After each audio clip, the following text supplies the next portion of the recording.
Good afternoon, everyone. Good afternoon. It's good to see you. My name is Christopher Gwynn. I serve as the Chief of Interpretation and Education at Gettysburg National Military Park, and on behalf of the Park Service, the Gettysburg Foundation, we're so grateful that you could be with us here this afternoon for what I guarantee is going to be an excellent program. Before we begin with today's winter lecture, a couple of reminders. I would ask that if you do have a cell phone on, please turn that to silent or off or stun or whatever setting you have that will be the least distracting. I'd also remind you that if you have missed any lecture or know of someone that is hoping to see this lecture but couldn't get in, all of these are being filmed by our partners at the Gettysburg Foundation and are available on their YouTube page for viewing, usually 3 or 4 days following the lecture. So I would encourage you to go and check that out. The program that we have this afternoon is made possible in part because of the work of the Lincoln Cemetery Project Association. And if you are a student of the Battle of Gettysburg, a resident in the community, my hunch is you're probably familiar with the Lincoln Cemetery. Alongside the Soldiers National Cemetery and the Evergreen Cemetery, it is one of the most significant special burial grounds within this community. And a big part of that revitalization, Renaissance success is due to Jean Green, who heads up the Lincoln Project Cemetery Association. She has worked alongside her team of extraordinary people really tirelessly to care for and build up that very special place. And so it is my honor to introduce to you all and to this program today, Jean Green.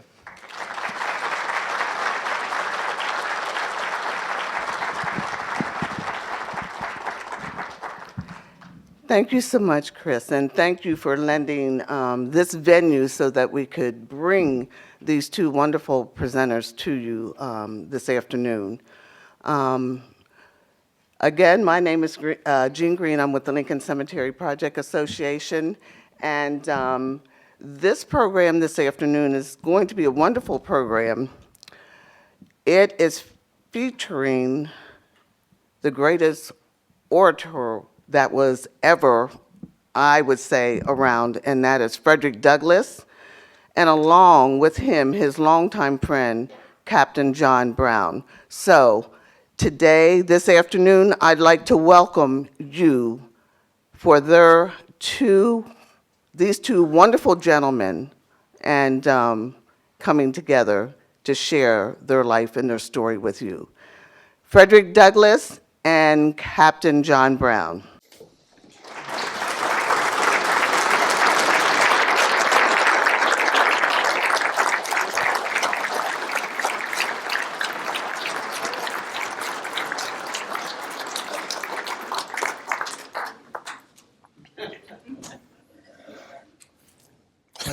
Yes. I've seen audiences this side Captain Brown, but I don't think you have. They usually weren't very friendly when they showed up. My name is John Brown. I was born in 1800 on a windy, cold hilltop outside of Torrington, Connecticut. At the age of 5, my father Owen moved us to the new territories out in Ohio, the Western Reserve, and I grew up pretty much as Hudson, Ohio as my hometown. I was very fortunate to have a boyhood that encouraged me to be independent and to think independently. However, the home in which I grew up were ardent abolitionists. They despised the institution of slavery, and that was a great gift to me.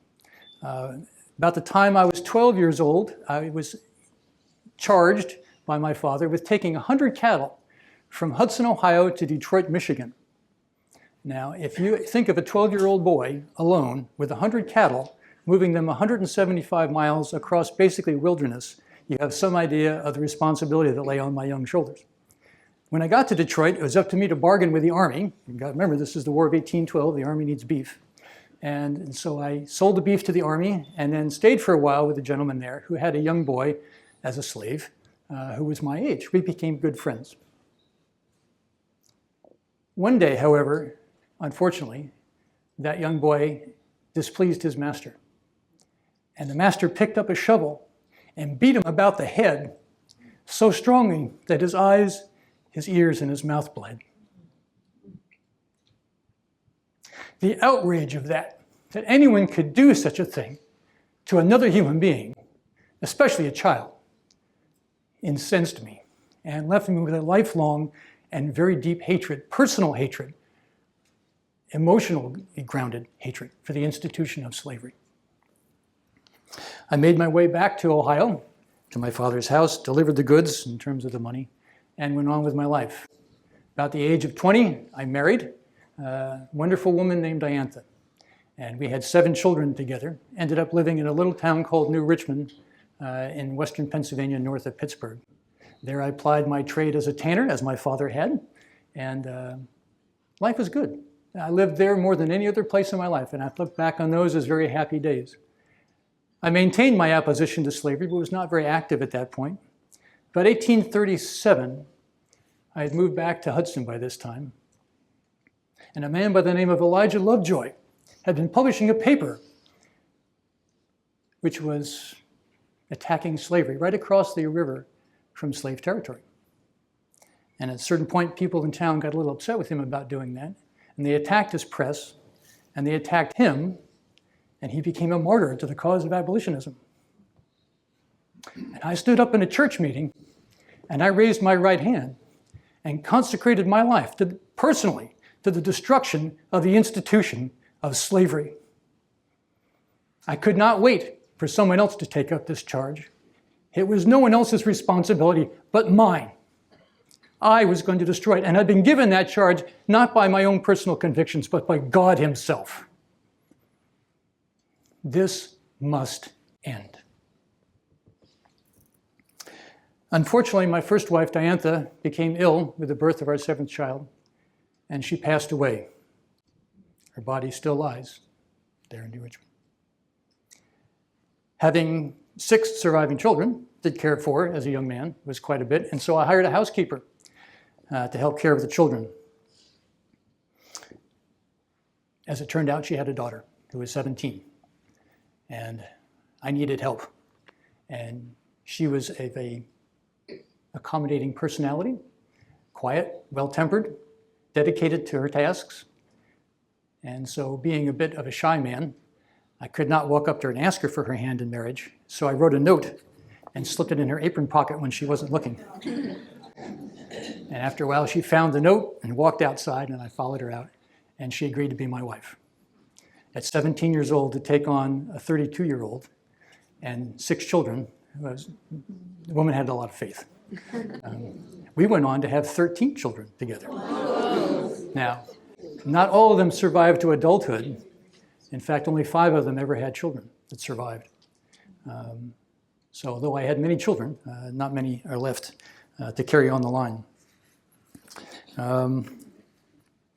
I was known as a tender parent to my family. I would dote on those who were sick. I would stay up all night with them, nursing them, taking care of them. But I was a strict parent. When there was punishment to be handed out, it was handed out. And at one point, one of my sons had committed a grave error, and the punishment was 30 whacks with a stick. And so we went out behind the house and we cut a switch, and I began to administer discipline. And after a while, I could see that that little boy was not up to it. He could not bear the punishment that he deserved based on the rules. And so I stopped, and I laid down the stick, and I took off my shirt, and I handed him the stick. And I took the remaining strokes from his hand, because the debt had to be paid. The punishment had to be absorbed, but I was going to stand in his place and take his punishment. Hopefully that's a story that sounds familiar to you.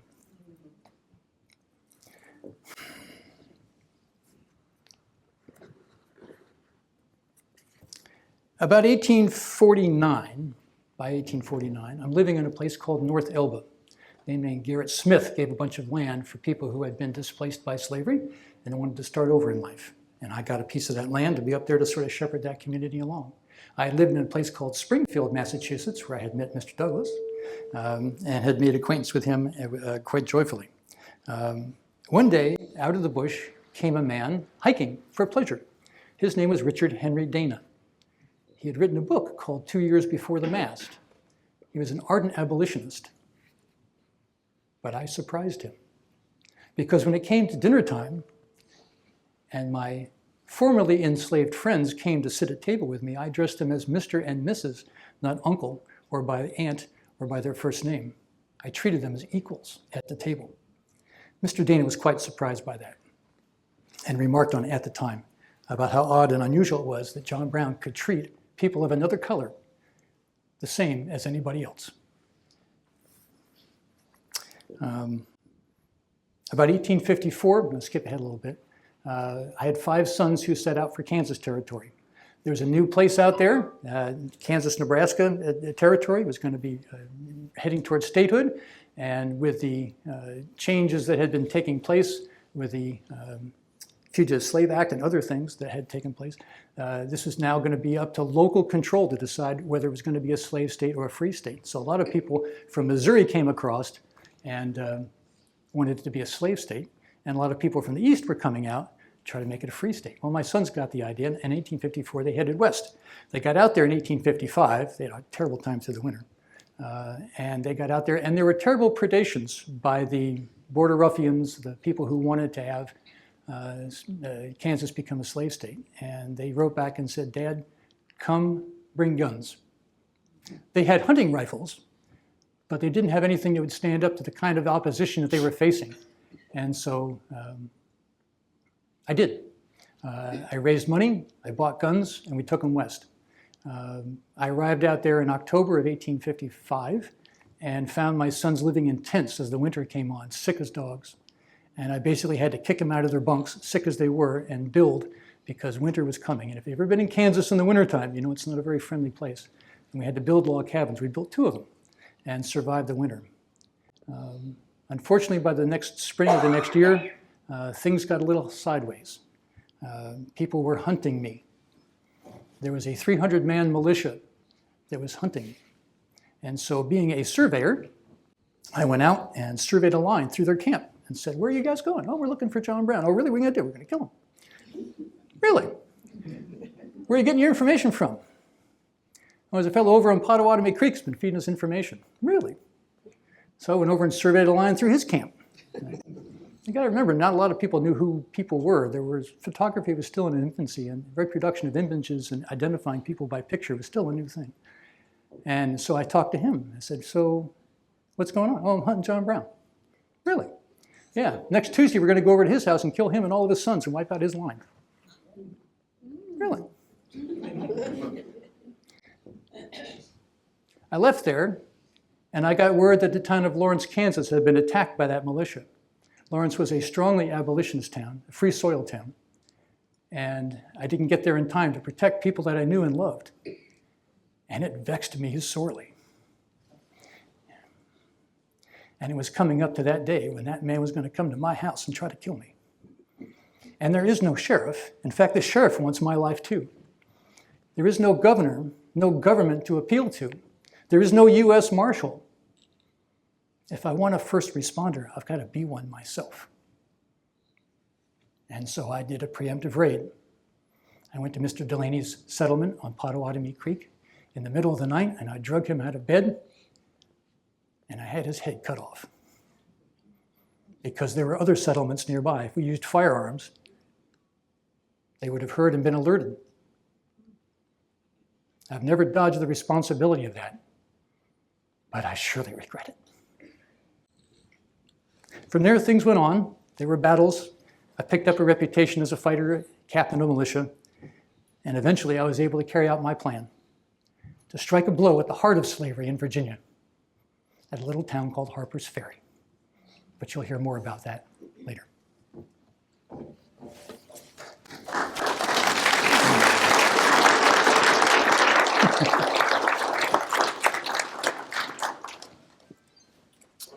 Fascinating, no doubt, to be hearing John Brown speak of his times. I am indeed here with unusual diffidence. I believe today's date is the February the 1st of the year of our Lord, 2025. Had any man told me that I would be here today in Gettysburg in this year and time, I would have thought him about as insane if he had predicted I would one day go on a mission to the moon. but you have called me to speak, and I've obeyed your call. I'm actually a couple of weeks late compared to the first time I came to Gettysburg. I came here on January the 25th of the year of our Lord, 1869. Came here by train and arrived and caught a hack down to Franklin Street and stayed in the Franklin Inn and gave a speech at Agricultural Hall. A speech entitled on the great unifier, William the Silent. And in the speech, I was comparing William the Silent and that Civil War they fought with Abraham Lincoln and the Civil War. And so I spoke on that here and was well received. The editor of the Sentinel who invited me here, Mr. Bueller and his wife, they were sitting in the audience and of Agricultural Hall. It was a much larger venue than this, and we had a few colored people sitting as we do now. Seems like there might not still be that many colored people in Gettysburg. But we were all here and sitting together, as you can believe it or not, in 1869. A promiscuous audience, no doubt. But before I proceed to talk about my good friend here, Captain Brown, I did want to give some thanks to the people who invited me this time to Gettysburg. Of course, the National Park Service, they are doing a great job in keeping the history here, are they not?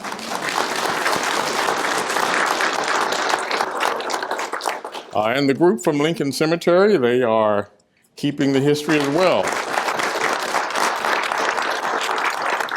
I had an opportunity to walk through Lincoln Cemetery, and Mrs. Green was telling me about some of the souls that are buried there, including some former slaves and some free colored people. And so before I got into John Brown, I thought I would do a tribute to those, to the organization. No doubt that the great abolitionist and poet and speaker Francis E.W. Harper would be so proud of what you have done and are doing with Lincoln Cemetery, because it was the hope of all slaves that they would one day be buried in a free land. And she wrote a magnificent poem, "Bury Me in a Free Land." And so I would do that in tribute to you. Make me a grave wherever you will, on a lowly plain or a lofty hill. Make it among earth's humblest graves, but not in a land where men are slaves. I could not rest if above my grave I heard the steps of a trembling slave. His shadow above my silent tomb would make it a place of fearful gloom. I could not rest if I heard the tread of a coffle gang to the shambles led, or a mother's shriek of wild despair rise like a curse on the trembling air. I could not sleep if I saw the lash drinking her blood with each fearful gash, if I saw the babes torn from her breast like trembling doves to the parent nest. I'd shudder and start if I heard the bay of the bloodhounds seizing their human prey, if I heard the captive plead in vain as they bound afresh his galling chain. I would sleep, dear friends, where bloated might could rob no man of his dearful right. My rest would be calm in any grave where none could call his brother a slave. I ask no monument, proud and high, to capture the gaze of the passer-by. All that my yearning spirit craves is to bury me not in a land of slaves. Thank you.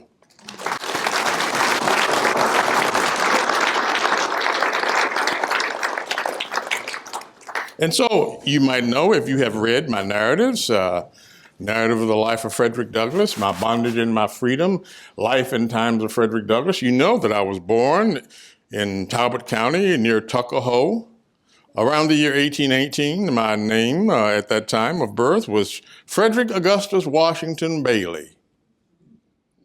I was sent to Baltimore and lived with my master's cousins here in Sophia Hall, and there is where I stayed until I was around 16 years old, and I escaped. Met my future wife, Anna Mary, got married, and then I moved to New Bedford, Massachusetts, and started my life in freedom. And so, of course, the first time I came back here to New Bedford, I had to seek out Reverend F.W. Pennington, who married Anna and I in New York before I was even a free man. He lived here in Adams County. But what brought me here and what brought John Brown and I together was a momentous shift in the antebellum, where everybody was feeling somewhat comfortable and satisfied with the status quo of chattel slavery in this country. Missouri Compromise, the Fugitive Slave Act, the Dred Scott decision, all were agitating us to no end. It was certainly agitating me.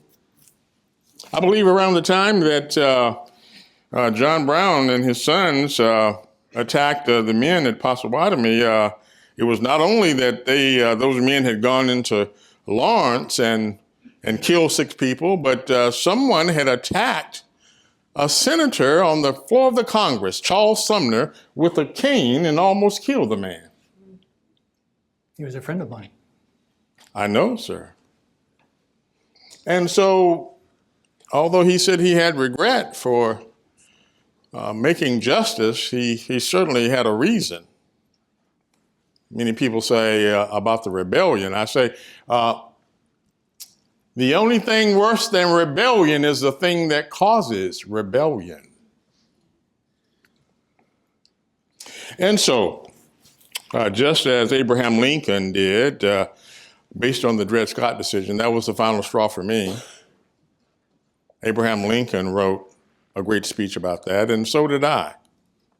And I thought I would open up my conversation about Captain Brown with the speech I made about the Dred Scott decision, in which I was in Massachusetts, and I was addressing directly the Supreme Court. Mr. Chairman, friends and fellow citizens, while 4 million of our countrymen are still in chains, while men, women, and children are bought and sold on the auction block like horses, sheep, and swine, while the remorseless slave whip draws the warm blood of our common humanity, it is meet we assemble as we have today and lift up our hearts and voices in earnest denunciation of this vile and shocking abomination. You remember, I do. 36 years ago, when Missouri was admitted into the Union and slavery prohibited in all territories north of 36 degrees of north latitude. The fact is, the more the question has been settled, the more it is needed settling. We are now told the day is lost. All is lost, and we might as well give up the struggle. The highest authority has spoken. Well, I have no fear of the national conscience. The Supreme Court is not the only power in the world. It is very great, but the Supreme Court of the Almighty is greater. Judge Tawney can do many things, but he cannot perform impossibilities. There is a law, says Broham, above all the enactments of human codes, and by that law, unchangeable and eternal. Man cannot hold property in man. To decide against that right in the person of Dred Scott is to decide against God, is in an open rebellion against God's government. You may close up your Supreme Court against the black man's cry for justice, but you cannot, thank God, close against him the ear of a sympathizing world, nor shut up the court of heaven. By all the laws of nature and of progress, slavery is a doomed system. Not all the suffrages of judges, not all the fulminations of a corrupt press, Not all the hypocritical prayers or hypocritical refusals to pray of a hollow-hearted priesthood can save this vile thing from extermination. Neither in the Bible nor in the body of the Constitution is there a single mention of the term slave, slaveholder, or slave master. Neither is there a reference to color. The slaveholders of the North and many of their wicked allies in the South claim the Bible for slavery. Shall we therefore fling away the Bible as a pro-slavery book? It would be about as reasonable to fling away the Constitution. The Constitution knows all the human inhabitants of this country as the people. So in conclusion, let me say, all I ask of the American people is that they live up to the Constitution, adopt its principles, abide in its spirit, and enforce its provisions. When this is done, the wounds of my bleeding people will be healed. The chain will no longer rest on their ankles. Their backs will not be torn by the bloody lash. And liberty, the glorious birthright of our humanity, will become the inheritance of this highly favored country. Thank you.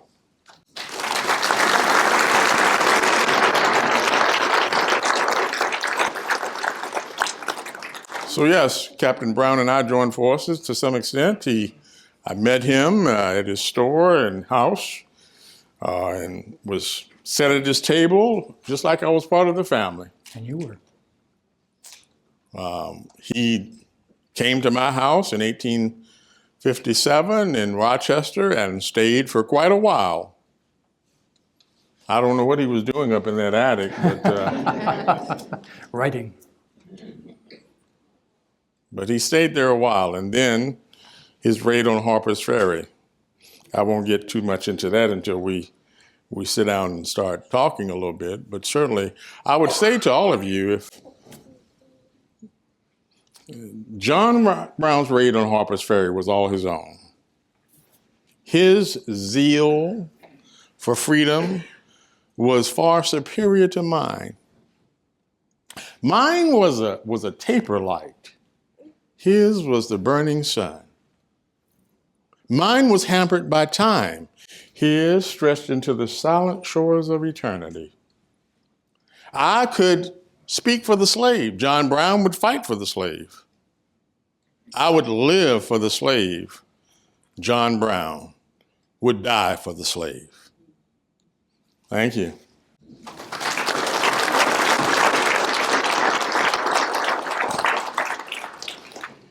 Well, Captain Brown, it's good to see you It's delightful again. to see you, sir. Yes. What a joy.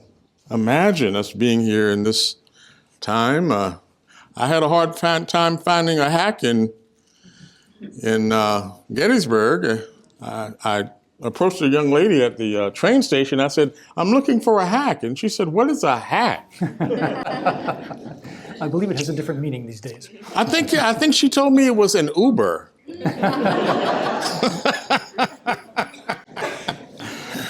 But nevertheless, we are here. So, yes. And so I mentioned that the first time I visited your home, your store, and had to sit down with you and your family. I was treated as well as I was treated when I was in Ireland. Everyone treated me as not as chattel property, but as an equal human being. Yes. Well, I'm glad you were welcomed in our home. You're always welcomed in our hearts, and I'm glad it reflected in our behavior. Yes. Well, and then, after you spent that time at my house, and then you went into Canada, and you were building your army. Attempting to. And then asked me to come meet you in Chambersburg. We did. We met in Chambersburg in August of '59, just a few short months before the raid. And I pled with you and begged with you and wheedled with you and persuaded and in the hot August sun there by the Conococheague, and hoped that you would join us on a great adventure to strike a blow at the heart of slavery. I'd fought at the edges of slavery in Kansas. I was determined to strike a blow at the heart of it in Virginia. And we did. And although it didn't turn out the way I had expected it to do, certainly God used it to begin to open up the horror of slavery to the North so that people would be motivated for change again. No longer complacent, as you said, but motivated for change. And it struck fear into the heart of the South. That it did. They remembered the Nat Turner Rebellion. We lived through that, and we remember the horror of that. And I was determined not to have that happen again. I did not want that kind of mayhem and bloodshed and random violence. I wanted something orderly, something organized, something that would produce freedom, that would have long-term positive consequences. And though not by the path I had thought it would be, did it not turn out so? Well, I did my best to, you asked me to bring Shields Green. I brought Shields Green. You had 4 other colored men there with you. Mm-hmm. And of course, I don't think many of the people in the audience know that his design was not just to take over Harper's Ferry, but to take over the country. He certainly had already written a new constitution for Virginia. Is that right, sir? That is correct. It was our hope and our plan to take the weapons from Harper's Ferry and the ones I had brought, which were way better than what they had at Harper's Ferry, and repeating rifles versus single shots, and move up into the mountains of Virginia along the crest at the Blue Ridge, and form way stations along the way, strongholds, and then be able to bring people up from the lowlands, from the plantations, and then funnel them along the crest of the ridge, north, eventually to Canada, to freedom. And if we could do that, we could bankrupt the plantation. And if we bankrupt enough plantations, we can bankrupt some banks. And enough banks go bankrupt, we can bankrupt the entire economy of the South and cause it to collapse with very little bloodshed. That was the dream. That was the hope. Unfortunately, that was not to be. And as you may remember, if you've read the last note I ever wrote, it was, I vainly thought that we could do this without bloodshed. And I realized by that month in jail in Charlestown that that was not to be. That could only be expunged by blood. Boy, was I right. Yes. Well, I know Shields Green, he decided there. And there were at least two of the colored men had wives who were enslaved in Virginia. Yeah. As a matter of fact, and I can't think of the gentleman's name, but one of them when he was killed at Harper's Ferry, they found a letter from his wife in his pocket. Yeah. And Shields Green also had a wife in Virginia in bondage. So if I had a wife, if Anna Mary was in bondage in Virginia, I would have probably went with John Brown as well.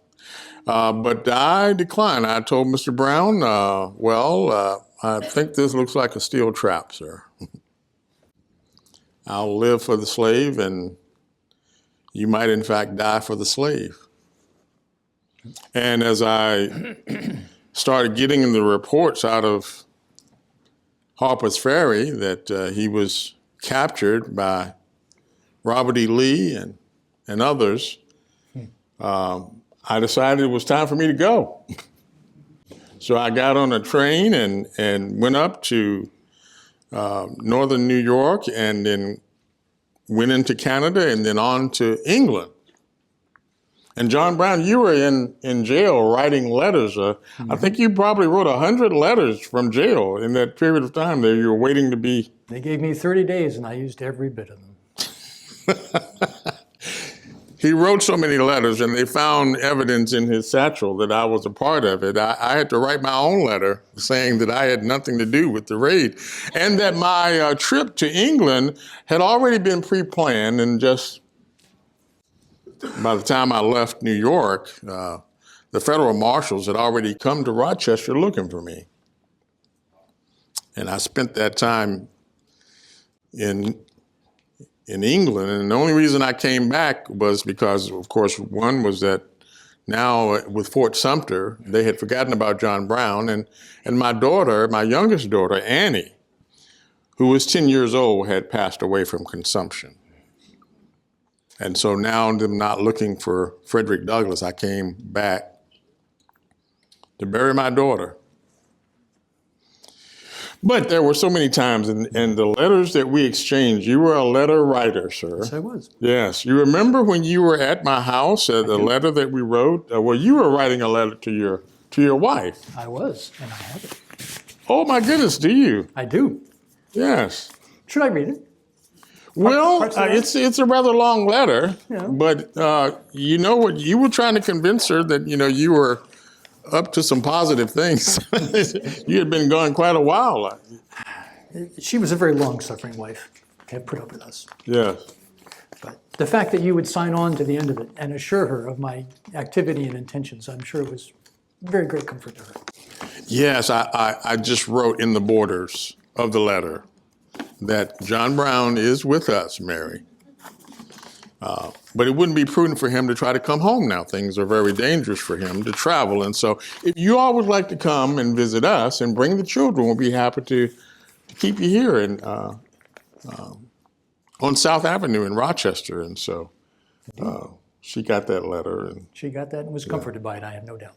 yes. Thank you. Yeah, I carry a letter myself. When you wrote to me from Chicago, he wrote a short letter in code, so to speak, saying that he had talked to Harriet Tubman and she had told Captain Brown that the next time that Frederick Douglass and her talked, or he traveled, that he should invite her to travel with him. You understand that Harriet Tubman was invited to be on the raid to Harper's Ferry as well. I was a captain and she was a general.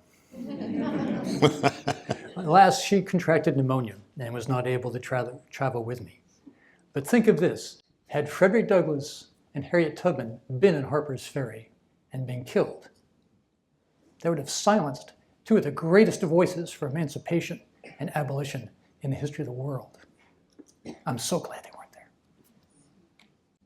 Yes, yes.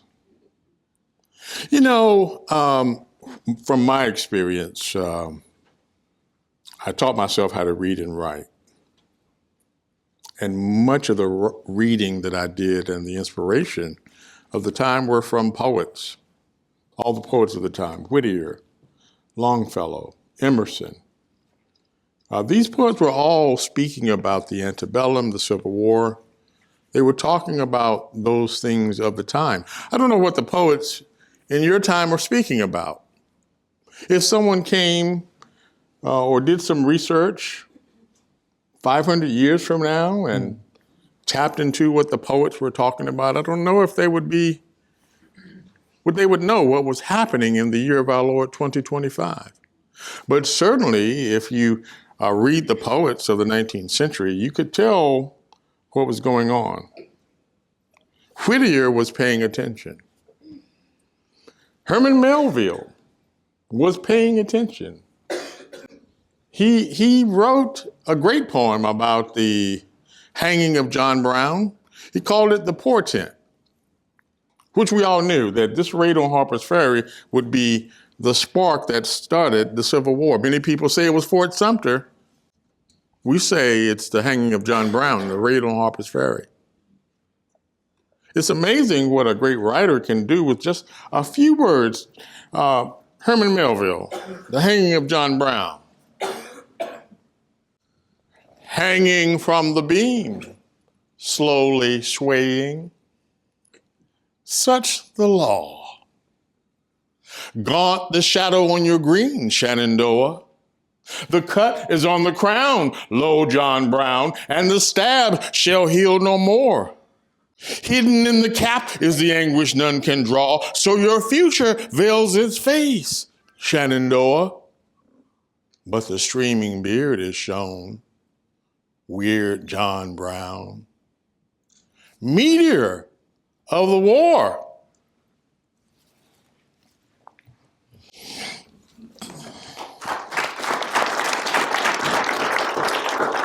And so what you never saw, Captain Brown, was the Emancipation Proclamation. He stole that from me, you know. I know, sir. We all were trying to influence Abraham Lincoln and other parties that existed at that time, and, the new Republican Party forming, and me trying to figure out how I was not going to drown on this vast ocean of a country that sanctioned bondage, I realized that the Republican Party was the only ship that could set sail that could save me. His arguments with Stephen A. Douglas. By the way, I never debated Abraham Lincoln. That was Stephen A. Douglas from Illinois. Douglas with one S, the lesser Douglas. But Captain Brown, with that emancipation on the first day of January, 1863, we really went into action. I took my son straightway to Massachusetts. Charles and Lewis, like your sons, Indeed. joined the 54th Regiment, That's sir. right. Yep. Your sons inspired my sons. I'm honored. They set a good example. They joined the 54th Regiment and fought in the Civil War, and they fought, and the Union was saved. And then we lost Abraham Lincoln to an assassination by the red hand of violence, in the same fashion that William the Silent was assassinated in the 1500s. After he had done everything he could to save his country against the Spanish, a man assassinates a national leader. And he died praying the same way that you might imagine that Abraham Lincoln would die. I said he probably said a prayer much as the prayer that was said on the cross. Forgive them, Father, for they knew not what they do. It's not well known, but John Wilkes Booth came to visit me in jail in Charlestown. He was struck by a man who, by his own initiative and action, could change the course of history. He got the lesson backwards, but he learned it from me. And it's so wonderful to see that this is a capacity audience. The Sentinel, when I was here in 1869, said, "Come now, get your tickets, because there will be no tickets sold above capacity," and you all have filled this place up. But what I found out in Reconstruction and after the Civil War and the telling of history, and you all are here to hear history, both sides of history. We have not excluded anybody's story in the telling of our story. Then when we start telling the story of the Civil War and we exclude or leave part of it out, then we're setting ourselves up to create a memory that is one-sided. I would say to the Confederates at that time, tell the entire story, tell of our suffering as well. I'm calling you the apostles of forgetfulness. If I send you out to find a corn and that corn represents the future, and I tell you to look for the corn with the buffalo, I'm only giving you 50% chance to find your future. If I tell you what's on both sides of the corn, guess what? You may just find a future that you don't repeat. As in words of Mark Twain, history may not repeat itself, but it often rhymes. Thank you.